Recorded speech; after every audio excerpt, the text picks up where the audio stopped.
പ്രിയ കലാസ്നേഹികളെ, നന്മകലയുടെ തമ്പുരാക്കന്മാർക്ക് അഭിവാദനങ്ങൾ അർപ്പിച്ചുകൊണ്ട് മഹിമയുടെ സ്വന്തം കലാകാരന്മാർ നയിക്കുന്ന ഒരു കോമഡി സ്കിറ്റിലേക്ക് ഏവരെയും ഹാർദവമായി സ്വാഗതം ചെയ്യുന്നു. പണ്ടൊരിക്കൽ വ്യാസ മഹാമുനി പറഞ്ഞതുപോലെ ഞങ്ങളും പറയുന്നു, ഇവിടെ കാണുന്നത് മറ്റു പലയിടത്തും നിന്ന് കണ്ടേക്കാം, എന്നാൽ അത് ഞങ്ങളുടെ കുറ്റമല്ല. നീതിന്യായ വ്യവസ്ഥയെ ഉള്ളം കൈയിലിട്ട് അമ്മാനമാടിയ ഒരു ധീരനായ പോലീസുകാരന്റെ കഥ ഞങ്ങൾ നിങ്ങൾ മുമ്പിൽ അവതരിപ്പിക്കുന്നു. കടുവയെ പിടിച്ച കിടുവ.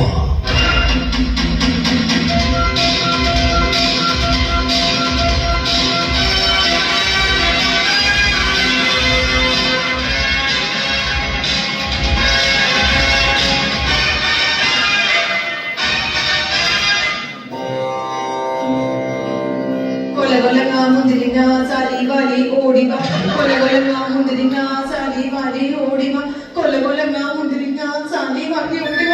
എന്റെ ഭഗവാനെ, എന്റെ ചേട്ടന്റെ ശരീരത്തിൽ എന്റെ അനുവാദം ഇല്ലാതെ കയറിയിരിക്കുന്ന ഏത് ഭാഗ്യാണെങ്കിലും ഒഴിഞ്ഞു പോണ എന്റെ ഭഗവാനെ. ഹലോ, നമസ്കാരം സ്വാമി. സ്വാമി പറയുന്ന പോലെ മഞ്ഞൾ വെള്ളവും തുമ്പപ്പൂ എല്ലാം കളിക്കുന്നുണ്ട്, പക്ഷെ ഒരു ഫലം കാണുന്നില്ല. ശരി ശരി ശരി. എന്റെ ദൈവങ്ങളോട് സ്റ്റേഷൻ മൊത്തം നിന്ന് വിറപ്പിച്ചുകൊണ്ടിരുന്ന മനുഷ്യനാ ഇപ്പൊ നിന്റെ വിറക്കുന്ന കണ്ടില്ലേ? ചേട്ടാ, പ്രഭുല ചേട്ടാ, എന്താ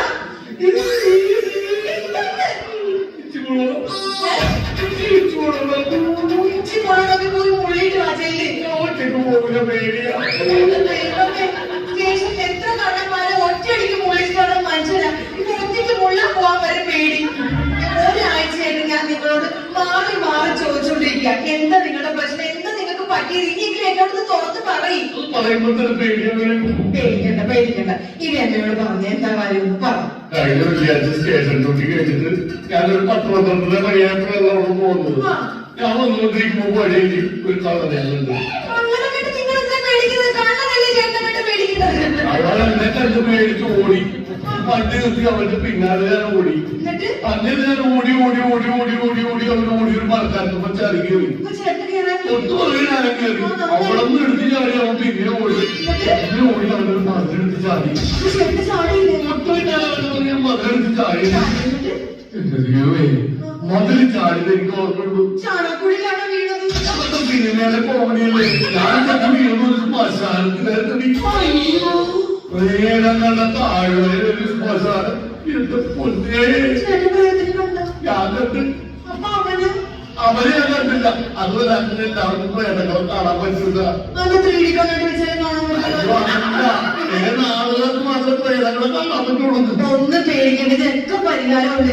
ചേട്ടൻ ഇങ്ങനെ ഒരാഴ്ച വീട്ടിൽ കുത്തിയിരുന്നു കഴിഞ്ഞാൽ ചേട്ടൻ ജോലി പോവില്ലേ? പഴയ പോലെ തന്നെ വിഷയമുള്ള SI പ്രഫുല്ലചന്ദ്രൻ ആവണ്ടേ?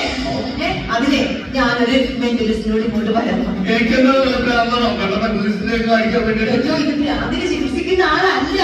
ഇതെന്താ, മൈൻഡ് റീഡറാണ്. നമ്മുടെ ഉള്ളിൽ എന്തെങ്കിലുമൊക്കെ പ്രശ്നം ഉണ്ടെങ്കിൽ അയാൾ അതിലേക്ക് നല്ല പുഷ്പം പോലെ പറിച്ചെറിഞ്ഞ് ദൂരത്തോട്ട് വിളിച്ചാൽ ഇപ്പൊ വരും. ചേട്ടനെ വിടിയില്ലേ?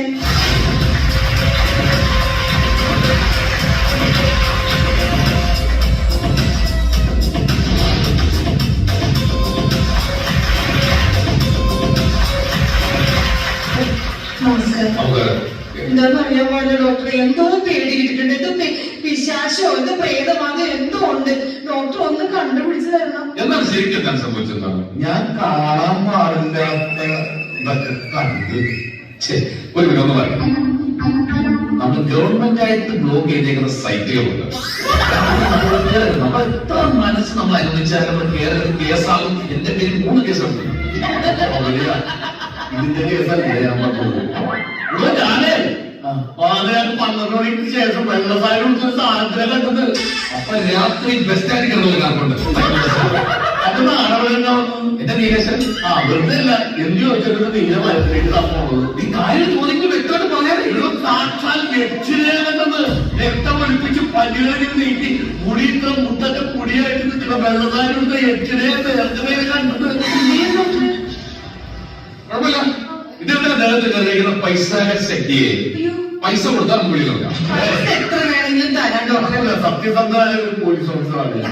കണ്ടോ ഈ ശശിരൂപ എന്തൊന്നും കൈക്കൂലി കൊടുത്തിട്ട് എന്റെ ശരീരത്തിൽ നടക്കൂടെ ഞാൻ സമ്മതിക്കില്ല. 10 പൈസ കൊടുക്കില്ല. അങ്ങനെ പ്രേതങ്ങൾക്കല്ല, നിങ്ങളുടെ ദേഹത്തേക്ക് ഇപ്പൊ വന്നിരിക്കുന്നത് ഒരു പൈശാചിക ശക്തിയാണ്. ആ ശക്തിയെ ഞാൻ തിരിച്ചെടുക്കാൻ പറഞ്ഞത്. പൈസ എത്ര വേണമെങ്കിലും തരാം ഡോക്ടർ. ശരിക്കും പറഞ്ഞ എന്റെ ചേട്ടന് എന്താണ് ഇത് ദ്വന്ദ്വ വ്യക്തിത്വമാണ്. ഏയ് ആണ് ഒരിക്കലും അല്ല. കാരണം അങ്ങനെ വ്യക്തിത്വമുള്ള ഒരുത്തനല്ല ഇങ്ങയുടെ തന്ത. അറിയാമായിട്ട് ഇങ്ങനെ തന്തയുടെ കഥ. അയ്യോ മഹാഭൂതമാണ്. അന്ധ വ്യക്തിത്വമല്ല, പിന്നെ ദ്വന്ദ്വ വ്യക്തിത്വം. അയ്യോ ദ്വന്ദ്വ വ്യക്തിത്വം, അപര വ്യക്തിത്വം, മൾട്ടിപ്പിൾ പേഴ്സണാലിറ്റി ഡിസോർഡർ. അയ്യോ എന്റെ ദൈവമേ, എന്തോ ഒരു താനെയാണ് എന്റെ ചേട്ടൻ ദേഹത്ത് കയറിയിരിക്കുന്നത്. മതി ഡോക്ടർ, ഇനി അങ്ങനെ സംസാരിക്കല്ലേ. ഇനി ചേട്ടൻ ഞങ്ങൾ ഉറക്കി കിടത്തിട്ട് മറ്റേ പരിപാടി ചെയ്യും. അയ്യോ അതല്ലേ ഉറക്കി കിടത്തിയിട്ട് മറ്റേ ഉള്ളിലുള്ള കാര്യങ്ങളൊക്കെ മറ്റേ എന്റെ ഉള്ളിലൊന്നുമില്ല, ഞാൻ നിഷ്കളങ്കനാണ്. പിന്നെ എന്ത് കാര്യമാണ് നിങ്ങൾ ആളുടെ പോലെ കളിച്ചുകൊണ്ടിരിക്കുന്നത്? എന്തോ ഉണ്ട് ഡോക്ടറെ. ഞാൻ റെഡിയാക്കി തരാം. നിങ്ങളുടെ മനസ്സിലുള്ള എന്തോ ഒരു ഭീതിയുണ്ട്. ആ സാധനം എന്താണെന്നുള്ളത് എനിക്ക് നമുക്ക് പിടിക്കാം. ഒരു മൈൻഡ് അത് എടുക്കാൻ പറ്റും. നിങ്ങളുടെ മനസ്സിൽ പുഷ്പമാർഗ്ഗം മാറ്റാൻ പറ്റും. വളരെ നിസ്സാരമായിട്ട് ചെയ്യാൻ പറ്റും. ഉറപ്പാണ്. നിങ്ങൾ സഹകരിക്കണം. നിങ്ങൾ കോപ്പറേറ്റ് ചെയ്യണം. അല്ല എനിക്ക് ചെയ്യാൻ പറ്റില്ല. ഞാൻ കോപ്പറേറ്റ് ചെയ്യാം. ഓക്കെ, അവിടെ ഇരിക്കണം. കൈകൾ നോക്കൂ, കണ്ണുകൾ അടയ്ക്കും. Deep breath.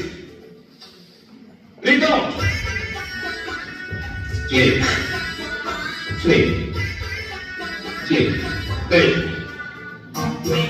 ഡോക്ടറെ ചേട്ടന് ഉറങ്ങി. എങ്ങോട്ടേക്ക് പോയാലോ? അടുത്ത ഘട്ടത്തിലേക്ക് പോയാലോ? ട്രീറ്റ്മെന്റിന്റെ അടുത്ത ഘട്ടത്തിലേക്ക്. പിന്നെ ഡോക്ടറെ എനിക്ക് രണ്ടേ കാര്യങ്ങൾ മാത്രം അറിഞ്ഞാൽ മതി.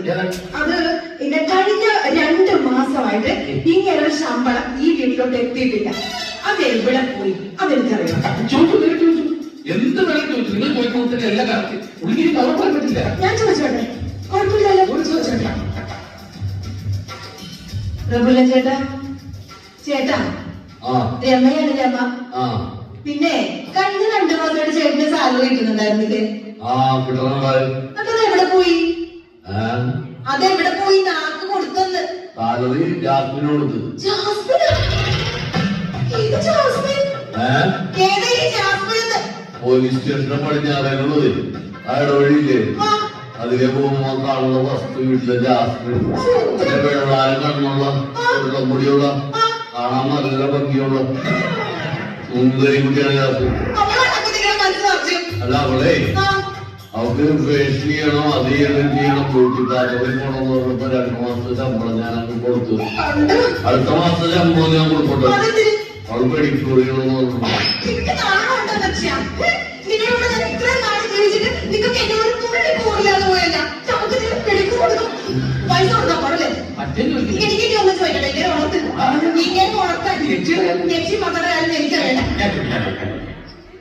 അതെ, ഹലോ കേൾക്കാലോ. അതായത് കള്ളനായിട്ട് ഓടിച്ചപ്പോഴാണല്ലോ നിങ്ങൾ മതിലെടുത്ത് ചാടിയെന്ന് പറയുന്നത്. ഏത് വെള്ളമായിട്ട് ഓടിച്ചു? ഇല്ല, അന്ന് രാത്രി 12 മണിക്ക് വെള്ളിയാഴ്ച കള്ളനായിട്ട് ഓടിച്ചില്ലേ? അവിടെ ഓടിച്ചാൽ അറിയാൻ അവളോട് തോന്നുന്നു. എന്താ സംഭവം? ഞാനൊന്നും ജാസ്മിന്റെ വീട്ടിൽ പോയതാണ്. ജാസ്മിന് പരിപ്പോടെ മുരിഞ്ഞ പരിപ്പോടെ ചൂട പരിപ്പോടെ ഭയങ്കര ഇഷ്ടമാണ്. 10 പരിപ്പോടെ മേടിച്ചിട്ട് ഞാൻ അവളുടെ വീട്ടിലേക്ക് പോയി. അവിടെ ഞാൻ അവിടെ 1-2 പറഞ്ഞ് വർത്താനം പറഞ്ഞ് രാത്രി 10-12 മണിക്ക് ഞാൻ അവിടെ നിന്ന് ഇറങ്ങിയപ്പോ ഇറങ്ങി വന്ന വഴിക്ക് തൊട്ടപ്പുറത്തെ വീട്ടിലെ പട്ടി എന്റെ മുമ്പിൽ നിൽക്കുകയാണ്. സാറ് പോലീസല്ലേ? പട്ടിക്കാരോട് ഞാൻ പോലീസാണ്. നോക്കി കൊലച്ച് ലാസ്റ്റ് എന്നെ ഓടിച്ചിട്ട് അങ്ങനെ ഓടി ഓടി ഓടി ഞാനൊരു മതിലെടുത്തി അറിയപ്പോ അത് ശ്മശാനം വരുന്നത്. അങ്ങനെ പറ്റില്ല. അറിയാനുള്ള കാര്യങ്ങൾ എന്താണ്? ഇനി ഇങ്ങനെ മര്യാദ കൊണ്ടു നോക്കാൻ. Eyes open. Eyes open. Wake up. Wake up. Eyes open.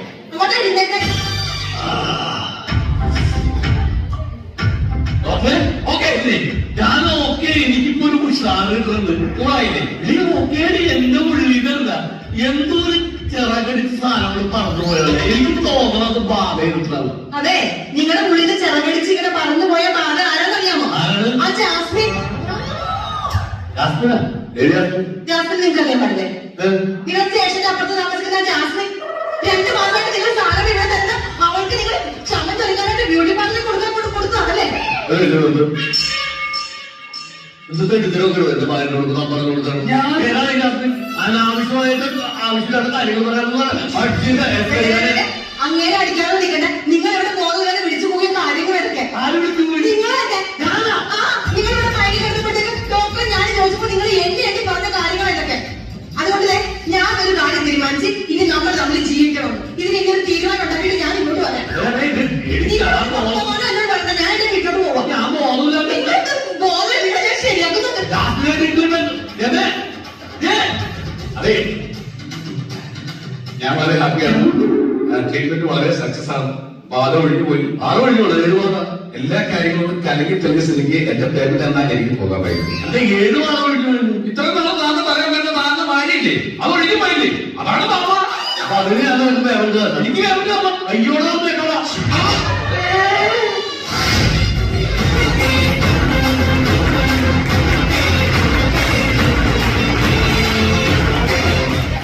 സുഹൃത്തുക്കളെ, ഈ കോമഡി സ്കിറ്റിലെ അഭിനേതാക്കളെ നിങ്ങൾക്കായി ഒന്ന് പരിചയപ്പെടുത്തുന്നു. പ്രഫുല്ല ചന്ദ്രൻ, ഹരിലാൽ നായർ, രമ, വിനീത വിജീഷ്, മെഡലിസ്റ്റ് ശബരിനാഥ് നായർ.